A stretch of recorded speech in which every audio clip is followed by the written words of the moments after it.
جس صحابی کا بھی ذکر کرو وہ عظیم سے عظیم تر ہے، اور پھر وہ صاحب خلفائے اربعہ اور عمر رضی اللہ عنہ۔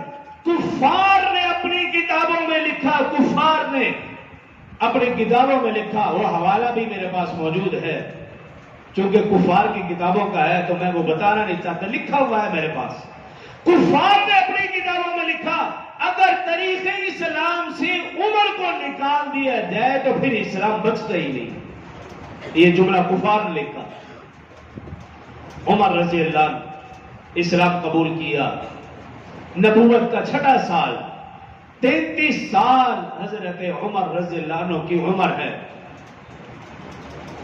حضرت شاہ ولی اللہ محدث دہلوی رحمت اللہ تعالی نے لکھا ہے قرآن پاک کے اندر 27 آیات مبارکہ ایسی ہیں جو اللہ نے عمر کی رائے کے مطابق نازل فرمائی ہے، 27، اور لکھا 10 آیات مبارکہ ایسی ہیں، 10 آیات مبارکہ ایسی ہیں رسول اللہ صلی اللہ علیہ وسلم کی رائے اور تھی، عمر کی رائے اور تھی، اللہ نے عمر کی رائے کو پسند کرتے ہوئے ان 10 آیات کو عمر کی شان میں اتارا۔ 10 آیات مبارکہ ایسی اور 40 احادیث مبارکہ ایسی ہیں رسول اللہ صلی اللہ علیہ وسلم نے حضرت عمر رضی اللہ عنہ کا نام لے کر آپ کے فضائل اور مناقب بیان کیے۔ حضرت عمر رضی اللہ عنہ نے مکہ میں 7 سال اسلام قبول کرنے کے بعد اور 10 سال مدینہ میں، 17 سال رسول اللہ صلی اللہ علیہ وسلم کے ساتھ گزارے، اور سفر حضر میں جنگ میں رسول اللہ صلی اللہ علیہ وسلم کے ساتھ رہے۔ رسول اللہ صلی اللہ علیہ وسلم کی زندگی کے 27 غزوات ہیں، 27 کے 27 غزوات میں حضرت عمر رضی اللہ عنہ شریک رہے، کسی ایک غزوے میں بھی پیچھے نہ ہو، کسی ایک غزوے میں بھی۔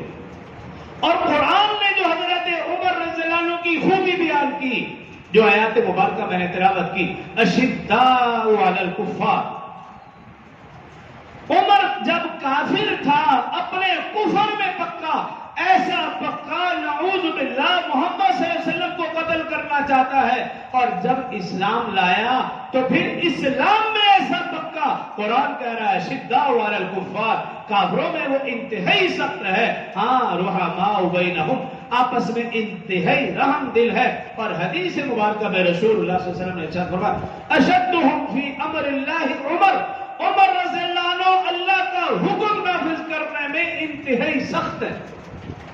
یہ قرآن میں اللہ رب العزت نے عمر کی شان بیان کی، اور رسول اللہ صلی اللہ علیہ وسلم نے ارشاد فرمایا، ایک ہی حدیث مبارکہ ایمان والے کے لیے کافی ہو جانی چاہیے، فرمایا لو کان بعدی نبی لکان عمر بن الخطاب۔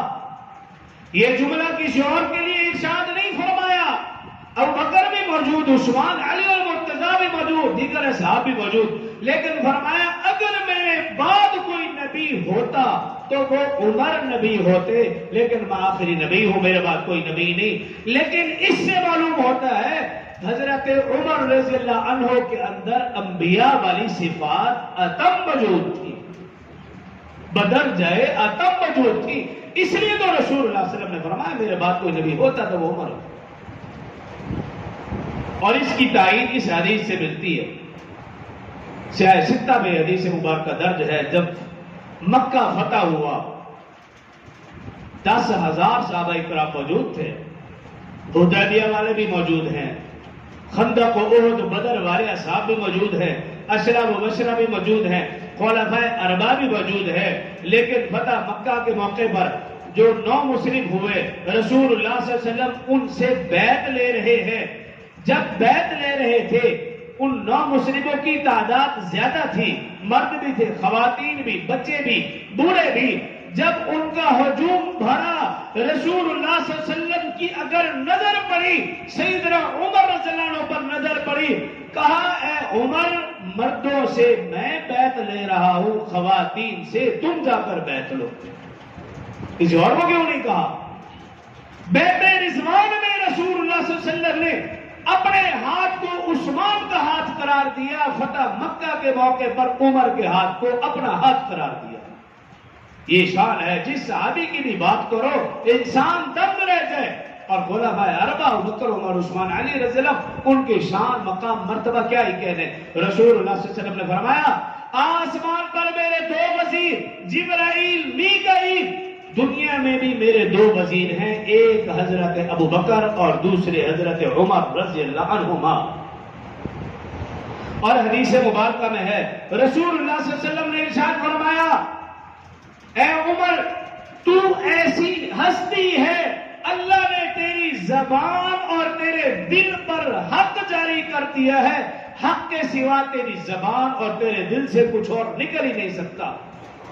اور حدیث مبارکہ میں رسول اللہ صلی اللہ علیہ وسلم نے ارشاد فرمایا عمر انسانوں میں سے شیاطین ہو یا جنات میں سے شیاطین ہو، عمر وہ تجھے دیکھ کر بھاگ جاتے ہیں. ایک حدیث مبارکہ میں یوں ہے اے عمر جس راستے سے تو گزر جائے شیطان اس راستے پر بھی نہیں گزرتا، اسے معلوم ہو جائے عمر اس راستے سے گزرا ہے شیطان بھی وہ راستہ چھوڑ دیتا ہے، وہاں سے بھاگ جاتا ہے. اسی طرح حدیث مبارکہ میں رسول اللہ صلی اللہ علیہ وآلہ وسلم نے فرمایا کہ جب میں نے جنت کی سیر کی، اور ایک روایت میں ہے کہ میں نے خواب میں بھی دیکھا، دو روایات ہیں. جب جنت کی سیر کی فرماتے ہیں کہ میں نے جنت میں دیکھا ایک محل ہے جو سب سے زیادہ خوبصورت ہے. میں نے جبرائیل امین علیہ السلام سے پوچھا یہ کس کا محل ہے؟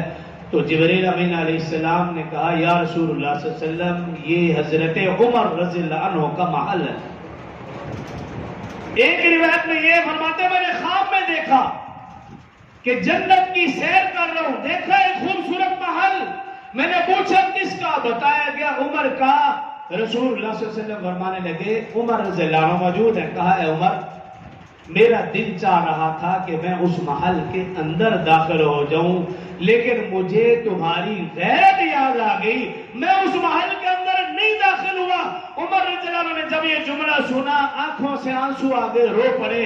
عرض کیا رسول اللہ صلی اللہ علیہ وسلم میرے ماں باپ آپ پر قربان ہوں، کیا میں آپ پر بھی غیرت کروں گا؟ رسول اللہ صلی اللہ علیہ وسلم تشریف فرما تھے، صحابہ اکرام کا مجمع ہے. کہا تم میں سے اگر کوئی شخص جنت والوں میں سے کسی کو دیکھنا چاہتا ہے تو وہ آنے والے کو دیکھ لے. صحابہ اکرام کی نظر پڑی، سیدنا ابوبکر صدیق رضی اللہ عنہ تشریف لا رہے تھے. جب وہ بیٹھ گئے پھر فرمایا ابوبکر کے بعد کسی اور کو دیکھنا چاہتے ہو تو جو جنت والوں میں سے ہے وہ آنے والے شخص کو دیکھ لے. روایات میں آتا ہے کہ وہ آنے والا شخص حضرت عمر رضی اللہ عنہ تھے. بے شمار فضائل ہے حدیث مبارکہ ملتی ہے ان سے.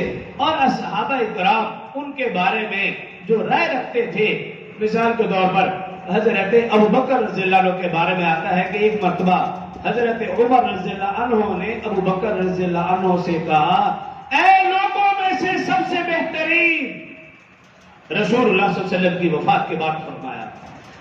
عمر رضی اللہ عنہ نے کہا اے ابوبکر لوگوں میں سے سب سے بہترین. جب ابوبکر رضی اللہ عنہ نے یہ جملہ سنا کہا عمر رک جاؤ، تم مجھے بہترین کہہ رہے ہو، حالانکہ تمام اصحاب اس بات کے گواہ ہیں. رسول اللہ صلی اللہ علیہ وسلم نے اس وقت جب تم نے کلمہ پڑھا تھا رسول اللہ صلی اللہ علیہ وسلم نے جملہ ارشاد فرمایا تھا ما طلعت الشمس علی رجل من خیر عمر. فرمایا کہ سورج کسی پر بھی طلوع نہیں ہوا سوائے اس کے کہ عمر پر. عمر تمام لوگوں میں سب سے بہتر ہے. رسول اللہ صلی اللہ علیہ وسلم نے تجھے سب سے بہتر کہا تھا، تو مجھے سب سے بہتر کہا. حضرت عثمان غنی رضی اللہ عنہ فرمایا کرتے تھے حضرت عمر رضی اللہ عنہ کی شہادت کے بعد کہ یا اللہ تو عمر کی قبر کو روشن اور منور فرما. حضرت عمر نے تراویح کے ذریعے سے رمضان میں ہماری مساجد کو مزین کر دیا.